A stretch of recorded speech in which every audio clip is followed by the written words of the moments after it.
늦은 오후 평소 조용하던 아파트 복도에 날카로운 개 짖는 소리가 울려 퍼졌습니다. 할머니, 안에 계세요? 제발 대답 좀 해주세요. 작은 말티즈 복실이가 문 앞에서 발버둥 치듯 짖고 발톱으로 문을 긁으며 안간힘을 썼습니다. 평소와는 다른 다급한 울음소리에 이웃들이 하나둘 문을 열고 얼굴을 내밀었습니다. 이상하다. 평소에는 복실이가 저렇게 안 짖었는데 무슨 일이야? 혹시 아내 뭔 일 난 거 아니야? 사람들은 서로 눈치를 보며 현관을 바라봤습니다. 과연 문 너머에서는 무슨 일이 벌어지고 있었던 걸까요? 정순의 할머니는 올해로 78세. 초기침에 진단을 받은 지 3년이 지났습니다. 2년 전 남편이 지병으로 세상을 떠난 후 할머니의 세상은 조용히 멈춘 듯 했습니다. 서울에 있는 외아들은 직장 때문에 바쁘다며 한 달에 한 번 연락만 겨우 해올 뿐 직접 찾아오는 날은 손에 꼽았습니다. 그렇게 할머니는 지방에 오래된 4층짜리 아파트형 빌라에서 작은 말티즈 복실이와 둘이서만 지내고 있었습니다. 아침 햇살이 커튼 사이로 스며들어 방 안을 희미하게 비췄지만 그 빛조차 음습한 공기를 걷어내지 못했습니다. 창문은 거의 열리지 않아 눅눅한 냄새와 먼지가 공중에 떠다니는 듯 답답함이 느껴졌습니다. TV는 아침 드라마를 틀어놓은 채 웅웅거리며 돌아가고 있었지만 할머니는 멍한 표정으로 그 화면을 바라볼 뿐이었습니다.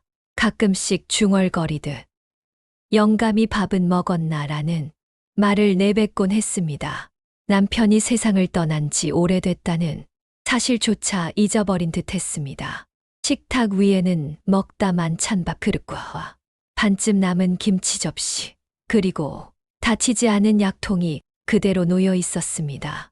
매일 아침 챙겨 먹어야 할 약은 그날따라 건드린 흔적이 없었고 종이컵에 따라 놓은 물은 이미 미지근해져 있었습니다. 가끔 손을 뻗어 약통을 잡을 듯 하다가 뭐 하려고 했더라 중얼거리며 다시 내려놓기를 반복했습니다.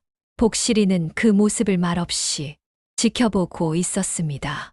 작은 갈색 눈망울에는 불안과 애틋함이 뒤섞여 있었습니다.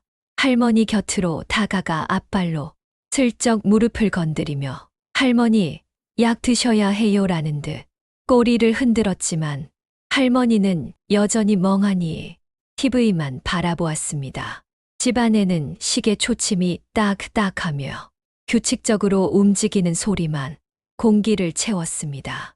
할머니의 옆 얼굴은 주름 속에 외로움이 깊게 새겨져 있었고 초라한 실내와 한 켤레가 문가에 덩그러니 놓여있는 모습이 그 고독함을 더욱 짙게 만들었습니다. 이 작은 집에서 복실이만이 할머니의 유일한 가족이자 벗이었습니다. 그날도 복실이는 유일하게 할머니 곁을 지키고 있었습니다. 그러나 아무도 몰랐습니다. 그날 오후 평범해 보이던 이 고요한 일상이 곧 끔찍한 위기로 뒤바뀌게 될 줄은 그날 오후 2시 한낮의 열기가 아파트 안을 가득 메우고 있었습니다. 정순의 할머니는 소파에 앉아 TV를 보던 중 갑자기 손끝이 차가워지고 숨이 가빠졌습니다. 내가 약을 먹었나? 눈을 가늘게 뜨며 식탁을 바라봤습니다. 약통에는 아침에 먹어야 할 당뇨약과 혈압약이 그대로 남아 있었습니다. 치매가 온 뒤로 할머니는 이런 실수를 자주 했습니다. 약을 걸으면 혈당이 급격히 떨어지거나 반대로 치솟을 때도 있었죠.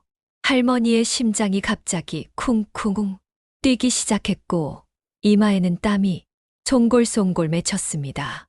손발이 점점 시리고 어지럼증이 몰려왔습니다. 귀에서는 삐 하는 이명이 울리고 눈앞이 흐려져 사물이 2개로 보였습니다. 그때 작은 말티즈 복실이가 가장 빨리 심각함을 알아채고 초조하게 움직이기 시작했습니다. 왜 그래? 복실아, 밥은 조금 전에 줬잖아. 할머니는 힘겹게 손을 뻗었지만 손끝이 덜덜 떨려 컵을 쥐지도 못했습니다. 복실이는 위기를 느낀 듯 할머니 무릎을 긁고 얼굴을 핥으며 계속해서 짖었습니다. 하지만 할머니는 점점 숨쉬기가 힘들어졌습니다. 결국 할머니는 힘을 잃고 천천히 바닥에 쓰러졌습니다. 손끝이 파랗게 변했고 입술은 말라붙으며 미세하게 떨렸습니다. 혈당과 혈압이 동시에 불안정해지면서 의식이 혼미해진 것이었습니다. 복실이는 당황한 듯 할머니 곁을 맴돌았습니다. 작은 앞발로 할머니의 손을 두드리고 코로 얼굴을 밀며 깨우려 했지만 반응은 없었습니다. 그때 주방에서 매캐한 연기가 피어오르며 거실까지 번져왔습니다. 아침부터 올려놓은 된장찌개가 완전히 바싹 타면서 쾌쾌한 연기가 천천히 방 안을 잠식하기 시작했습니다. 가스불은 여전히 켜져 있었고 타닥타닥 끓는 소리가 위험을 알렸습니다. 복실이의 눈빛이 흔들렸습니다. 본능적으로 이대로 있으면 안 된다는 것을 느낀 겁니다. 복실이는 재빨리 집안을 살피더니 옆집과 가장 가까운 작은 방으로 달려갔습니다. 그 방에는 이웃집과 맞닿아 있는 작은 창문이 하나 있었죠. 복실이는 작은 몸으로 창틀에 뛰어올라 창문을 앞발로 두드리며 필사적으로 짖기 시작했습니다. 왈왈왈, 왈왈왈왈. 짖음은 평소와 전혀 달랐습니다. 날카롭고 절박하며 울먹이는 듯한 소리였습니다.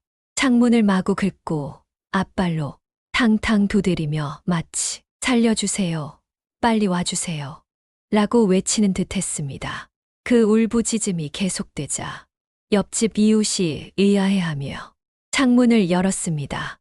아이고, 복실이가 오늘따라 왜 저래? 무슨 일이야? 그 순간 방 안에서 밀려 나오는 타는 냄새와 연기가 눈에 들어왔습니다. 이웃은 심장이 철렁 내려앉았습니다. 그제야 상황이 심상치 않음을 직감한 이웃은 할머니 집 주변을 둘러보다가 열린 작은 창문을 발견했습니다. 세상에 문이 잠겼나 봐. 창문으로 들어가야겠다. 이웃은 떨리는 손으로 창문 틀을 잡고 온 힘을 다해 몸을 구겨 넣었습니다. 창문은 사람 한 명이 겨우 통과할 정도로 좁았지만 그는 팔과 어깨의 생채기를 내면서도 간신히 안으로 들어갔습니다. 할머니, 할머니, 괜찮으세요? 집 안은 연기로 가득했고 거실 바닥에 쓰러져 있는 정순의 할머니는 얼굴이 창백을 넘어 잿빛에 가까웠습니다. 입술은 퍼렇게 질려 있었고 이마에는 식은땀이 송골송골 맺혀 있었습니다.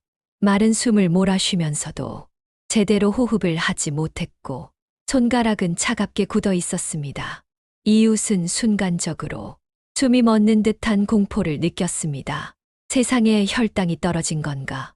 근처 테이블 위에는 약통이 어지럽게 흩어져 있었고 당뇨약과 혈압약이 제때 복용되지 않은 듯 반쯤 남아 있었습니다. 주방에서는 타들어가는 된장찌개의 냄새와 가스불, 타닥거리는 소리가 뒤섞여 위태로운 공기가 집안을 뒤덮고 있었죠. 할머니, 들리세요? 눈 좀 떠보세요. 이웃은 급히 할머니를 살펴보며 흔들어 깨웠지만 대답은 없었습니다. 순간적인 저혈당 쇼크와 혈압 불균형으로 거의 의식을 잃은 상태였던 겁니다. 이웃은 떨리는 손으로 휴대전화를 꺼내 110을 눌렀습니다. 제발 빨리 와주세요. 할머니가 쓰러졌어요. 숨도 제대로 못 쉬세요. 가스도 켜져 있어요. 연기까지 납니다. 잠시 후 사이렌 소리가 멀리서 들려오기 시작했습니다. 그 짧은 몇 분이 몇 시간처럼 길게 느껴졌습니다. 할머니는 간헐적으로 헐떡이며 호흡을 이어가다가 몇 번이나 의식이 끊길 듯 했고 그때마다 이웃은 불안한 마음에 계속 손을 잡으며 목소리를 높였습니다. 할머니, 정신 차리세요. 곧 도와줄 사람들 옵니다. 버티셔야 해요. 잠시 후 구급대원이 도착해 혈당 측정을 하자 정상 수치의 절반 이하로 떨어져 있었습니다. 혈당 40이야. 산소 마스크 준비. 구급대원의 외침이 긴박하게 울려 퍼졌습니다. 이웃은 눈물이 고인 채 복실이를 꼭 끌어안으며 애타는 마음으로 그 과정을 지켜보았습니다. 곧바로 들것에 실린 할머니는 사이렌 소리와 함께 병원으로 향했습니다. 차 안에서는 구급대원들이 연신 할머니 상태를 체크하며 목숨을 붙들기 위해 사투를 벌였습니다. 노령인 할머니는 심장 박동이 약해졌다가 간신히 다시 살아나는 순간마다 모두가 긴 숨을 내쉬었습니다. 병원 도착 후 응급실 안에서는 의사와 간호사들이 정신없이 움직였습니다. 포도당 주사가 투여되고 혈압을 안정시키는 약물이 곧 이어졌습니다. 잠시 후 할머니의 손끝이 서서히 온기를 되찾으며 의식이 미약하게 돌아왔습니다. 의사가 이웃에게 말했습니다. 몇 분만 늦었어도 심각한 저혈당 쇼크로 정말 위험할 뻔했습니다. 강아지가 위급 상황을 알렸다고요. 조금만 늦었다면 연기 흡입 때문에 결과가 달랐을 겁니다. 강아지가 정말 큰일을 했네요. 복실이는 구급차 앞에서 들것에 실려가는 할머니를 바라보며 꼬리를 내린 채 떨리는 눈빛으로 쳐다봤습니다. 그날만큼은 복실이가 단순한 반려견이 아닌 생명을 구한 진짜 수호자였습니다. 할머니가 병원에 입원해 있는 2주 동안 이웃집 아주머니가 복실이를 정성껏 돌봤습니다. 아주머니는 매일같이 복실이와 산책을 나갔지만 복실이는 늘 아파트 복도 끝 할머니 집 쪽을 향해 앉아 있었습니다. 작은 몸으로 매일같이 문 앞을 지키며 꼬리를 천천히 흔들다 말곤 했습니다. 밤이면 할머니가 누워있던 자리를 그리워하듯 낑낑거리며 잠을 이루지 못했죠. 2주가 지난 어느 날 휠체어에 앉은 정순의 할머니가 병원에서 돌아오는 순간 복실이는 그동안 참아왔던 울음을 터뜨리며 달려갔습니다. 온몸으로 부딪히듯 품에 안기며 꼬리를 미친 듯이 흔들었습니다. 할머니도 떨리는 손으로 복실이를 꼭 끌어안고 눈물을 흘리며 중얼거렸습니다. 우리 복실이 내 생명의 은인이구나. 고맙다. 정말 고맙다. 그날 복실이가 아니었다면 정순의 할머니는 연기와 저혈당 쇼크 속에서 그대로 목숨을 잃었을지도 모르는 상황이었습니다. 그 작은 생명이 아니었다면 이웃도 구조대도 아무도 그 위태로운 순간을 알아차리지 못했을 것입니다. 가족은 꼭 피가 이어진 사람만을 말하지 않습니다.